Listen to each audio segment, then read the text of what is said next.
Hey guys, it's Danny. Today I'm gonna show you some orchids that look not so good. Some of them may be horrible, but it's fine. It's normal. Everything is okay. And this video was actually inspired by one of you who asked me what's wrong with my Dimorphorchis lowii because it has this dried leaf here. What has happened here? So today I'm going to tell you why these orchids look like they look, what caused it, is it something you should worry about or not? Most definitely not, since this is the subject of this video, and I hope this will help you out or at least make you feel a little bit more comfortable when your orchid suddenly gets a dried leaf. So before we start, don't forget to give this video a like if you end up enjoying it, and why not subscribe? I post multiple times a week and it's completely free. But if you're feeling a little extra about it, do consider becoming a member and getting access to some exclusive videos just for you. Checking out the merch, you will find it below. We have brand new orchid mugs, they look lovely. Checking out the affiliate links down below, or using the super thanks option again below my videos. And I thank you very, very much if you decide to support my channel and what I do. So with that said, let's get back to the video. Let's look at the Dimorphorchis lowii here. As we can see, what we have here is a dried leaf below and half a dry leaf here. Oh, we also have another yellow leaf on this side. Now, what is happening with this orchid? Is it normal? Are we going to lose all of the leaves? Do we need to do anything? No. In this instance, no. So first of all, let's address the bottom lower leaves. If we take a very close look, and I'll give you a close-up, we can see that close to these leaves that are yellowing or getting dry, we also have a whole bunch of roots. At the base of the orchid, this particular orchid, we will have a whole bunch of roots. And this orchid produces very robust, thick roots. Now, when roots appear from an orchid, a monopodial one, such as this one, what they do is actually pierce through the base of the leaf. This is how they grow on Phalaenopsis orchids or Vanda orchids. They practically make their way through the stem, which is formed by the actual leaves. Well, especially with Vandas. And this is not a Vanda, but it's close, especially with these orchids that have very, very thick roots. Sometimes what happens is the leaf they pierce the base of just gets completely damaged. It just yellows and dries and falls off. And if you take an even closer look, you can see how some of these leaves are split, are completely split where the roots have started to poke through. And the split can even be 3 centimeters long. It is a considerable split, particularly when you have the lower leaves, which are the younger leaves, being shorter or tinier. That type of a split, that type of a damage is pretty consistent. So what's happening here is the leaves are pretty much killed off by the roots. Yes, it happens. Don't worry, it happens. And it's normal. We have a whole bunch of leaves up top that are taking care. The orchid photosynthesizes and makes its food and it survives and it's okay. Now, should you do anything in this instance? I personally choose not to. I don't want to put any liquids in there, any water that might be trapped in between these crevices that the roots create. I'm just gonna let it be dry and heal on its own. Yeah, it's gonna look a little bit weird for a little while, a little bit scary. I'm gonna have some comments asking me about it, but I do believe it's better to leave this be. When the leaf is completely dry, I can just grab it and remove it. There is an abscission line on this orchid as well. The abscission line is a natural separation, let's say, point of the leaf. So when it's completely dry, it separates beautifully from that spot. No need to cut it, no need to do anything. It's already sealed. So I think that's the healthiest way for the orchid to go about it, because this is a natural process. This is also a species, so it's not like a hybrid glitching out because clown fiesta of genes. No, it's natural, it happens, and it's not the only orchid it happens to. So I was saying the orchids with the thick roots are usually prone to this. So that's what's happening with the bottom leaves. Let's look at this half leaf that is going on here. This is not necessarily natural, it's one of my boo-boos. Take a closer look. Do you see something? Do you see this damage here? What does it look like? I'll tell you, it looks like a sunburn. At some point, if you guys know, I have some translucent or sheer curtains on my windows. Sometimes, depending if there's a lot of wind, sometimes these curtains just open and they leave a small little gap there. They don't arrange themselves normally and nicely like I arrange them. They arrange themselves however they feel like, and some of them, they just get trapped on the leaves and leave an opening where the sun has direct access to the leaves, and it's the southern window. And well, that's what happened in this case. I had a little bit of a gap in the sheer curtain at some point, which burned this leaf. And it burned it quite a bit, you can see. There was quite a bit of damage here, and in the end, that's what I have left. Now, this wound is actually pretty sealed. If I want to make this orchid look better, I can cut the leaf. But typically, you guys know me, I get, distracted with other stuff that I need to do in the grow space, with other problems. I don't go and tidy my orchids. I could tidy it up, but I just didn't. But it's fine. Now, what's not fine is that I didn't notice that curtain, and it could have been worse. I could have had a lot of burn on this orchid. Luckily, it's not very hot now. But this is something that I took in mind, and I put some clips, some pins there where the curtain is, so it will not split up. But as it is right now, it's nothing to worry about. It's just this leaf here. I broke this leaf, so it was ready to fall. Do you see how nicely it split here? It has a straight line where it detached. They do that. Monopodials, and not only. I think most orchids do have the subcision line. So that is the best way to go about it. Just, assess it, see what caused it, see if it's something you can improve, like the window drapes. But if it's not, if it's a case of just roots piercing leaves, what to do? The orchid needs to make roots. And if that's where they want to come out from, that's what they're gonna do. It's fine. It's nothing to worry about. It's just some damage that sometimes happens.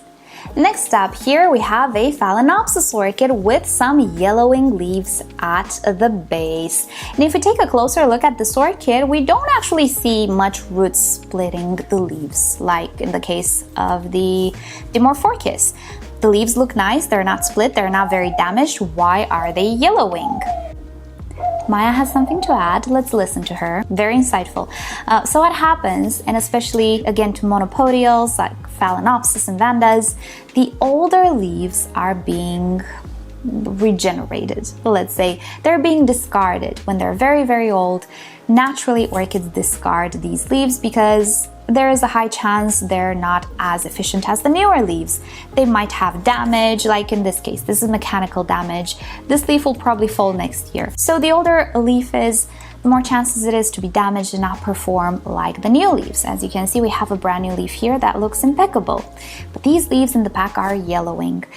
And what I believe, I don't know for a fact, but what I believe happens is the orchid actually removes nutrients and energy from this leaf. That's why it yellows, and puts it to good use in the roots and leaves, future flower spikes, as you can see. So it recycles the nutrients, and these leaves will slowly yellow, and then they will dry, and then they will fall. Again, you will have an abscission line, and you can see it if you take a close look. When the leaf is completely dry, typically you can just remove it very, very easy. You don't need to cut it. And I would advise you not to go ahead and cut these leaves.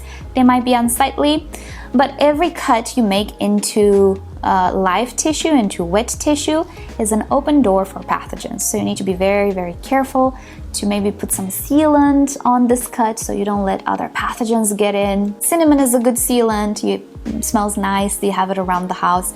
There are other stuff that you can put there as well, I'm sure. Wax would work as well. Just a sealant that prevents secondary infections. So I don't want to go through all of that trouble. So what I like to do is just leave these leaves be, and yeah, they look a little bit weird. People ask me about it, but it's an opportunity for me to talk about it and tell you all why this happens.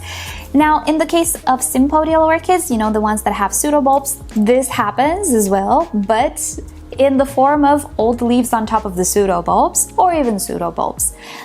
These structures do have a limited life, which can be quite long, can be a lot of years, but at some point, the older these structures are, the more prone they are for the orchid to just let them go. So in that case, the leaves and maybe even the pseudobulbs can yellow off and dry and be discarded by the orchid.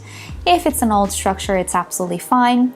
What we need to pay attention to, in the case of Phalaenopsis especially, is that the new leaves look good. If you have new leaves yellowing and drying and falling, you have an issue. Usually it's crown rot, and I'll link you to a video that talks about crown rot, what it is and how you can try to fix it. Top leaves, no, we need them to be green. If they're yellow, something is wrong. But bottom leaves, 1 or 2 or maybe even 3 depending on the orchid, is absolutely fine, and periodically they will yellow and fall, and that's the natural growth pattern of an orchid. But oh no, this orchid has all of its leaves fallen. The top ones and the bottom ones. This one definitely doesn't look good. It does. It's absolutely normal. See, this is a Catasetum type orchid. These orchids are deciduous. Yes, there are some orchids in the hobby that simply lose their leaves in the winter, typically in the winter time. Catasetums are one of them. We also have some dendrobiums, usually the softer cane dendrobiums, such as the anosmum. They are deciduous as well. There are a few species that we can easily grow in our homes, which simply lose all of their leaves in the winter time and go dormant pretty much. What will not happen is they will not lose the pseudobulbs. If you see, the pseudobulb is still very much green, and in the case of the dendrobium as well, you will see it remains green. In some cases, it is the time right now when the orchid loses its leaves, it is the time for it to bloom, which is a fantastic time of the year. And for dendrobiums, it would be in the springtime, but for catasetums, typically they do bloom at the beginning of winter or maybe end of autumn, depending for every one of us, depending on our environments. And dendrobiums, as I was saying, somewhere in the spring. For me, sometimes it's even the beginning of summer. But the blooms can sometimes come after you get the scare of the leaves, after you lose the leaves. This is absolutely normal for these orchids, and if you're not sure if your orchid should lose leaves, Google it. Just Google the exact orchid you have, the species, the genus, whatever, and see what people say about it. Maybe indeed it's normal and you shouldn't freak out. As a general idea though, Phalaenopsis, Vandas, Oncidiums, they are generally not deciduous, or the ones that we have in our homes in cultivation that are easily findable on the market, they're not the dormancy types. They typically don't lose leaves. The things that lose leaves are catasetums, some dendrobiums, as I was saying, but not Dendrobium Phalaenopsis, and not even Dendrobium nobilis necessarily. Those ones lose leaves every 2 years or so. But there are these species that typically you know, because if you buy the species, it's usually from an orchid nursery, so you're a more advanced, let's say, enthusiast. It's not a flower shop thing. But anyway, no matter the case, if you don't know, if you're not sure, Google it and you will find an answer. But oh no, these orchids not only have their leaves dead and gone, but the entire stems with flowers and everything.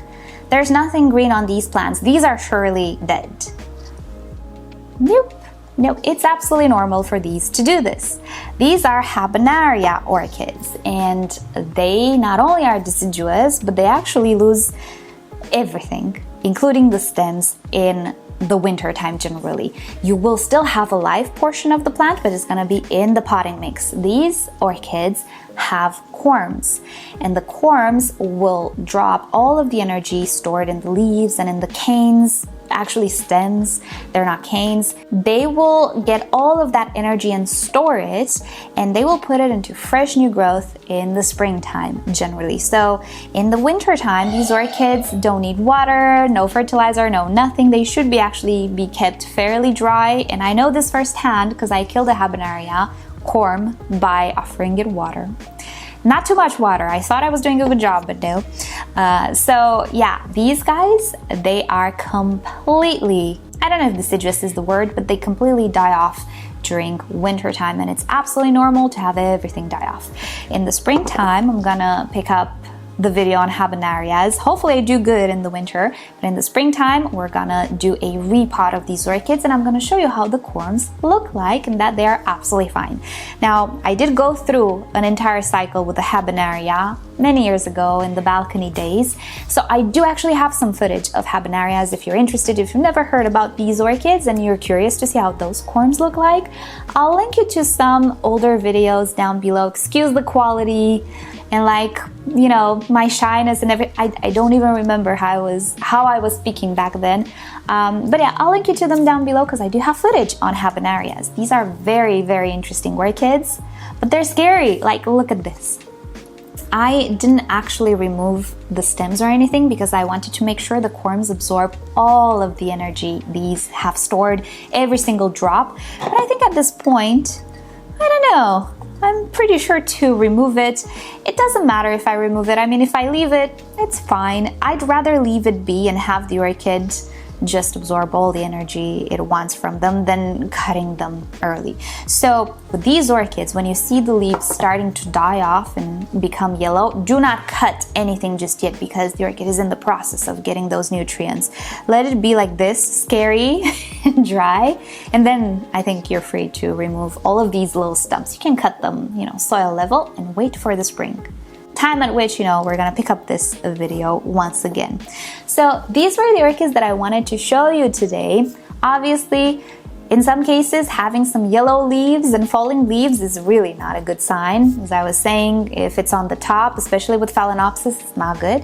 But there are many cases in which yellow leaves are absolutely fine. You have to remember that all plants lose leaves. No plant has eternal leaves. So having some leaves fall off your orchid is absolutely fine, absolutely normal. It's part of the regeneration process. And with that said, I hope you've enjoyed today's video and I hope you learned something new. Thank you so much for watching. Let me know if you've enjoyed today's video and if you have an orchid that goes dormant. I'm curious to see why you guys grow. So with that said, I hope you'll have a great day and I'll see you next time. Bye.